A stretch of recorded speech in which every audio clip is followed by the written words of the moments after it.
on C-SPAN in a call-in show. Listen to this.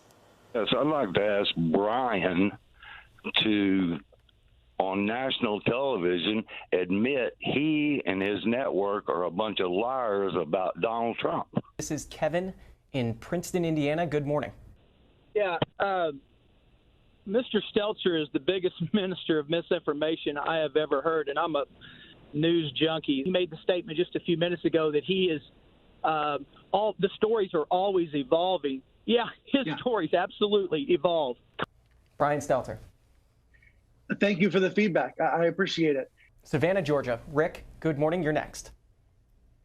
Yes, I was just wondering if you still feel like Michael Avenatti is the greatest thing in the world and should run for president of the United States. That's and funny.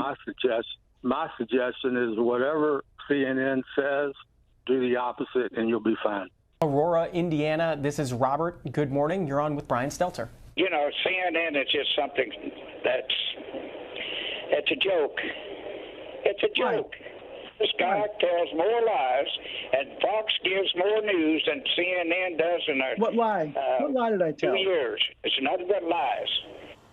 Well, there it is. When you don't screen the calls, regular Americans call in. Kaylee, what's your take on that? What a skewering. No wonder his ratings are down 53% from January. That's a perfect example of the media elite that Carl just mentioned. He says what lies, mistruths, whatever you want to call it. Well, one example is the IG report that shows President Trump did not clear the path in Lafayette Park with tear gas, clear the path of protesters in order to have a photo op, contrary to what Jim Acosta suggested time and time again on that network. We know the Russia bounty story. There were Russia bounties on the heads of American soldiers. That was not the case, and they said President Trump ignored that. We know when President Trump was called crazy for saying the Wuhan lab might be the origin for COVID-19. In fact, it looks like he might have been right after all, and that's just 3 examples of many. There's no wonder that now 79% of independents say that they believe the media makes up fake stories and intentionally publishes them. That's an extraordinary statistic.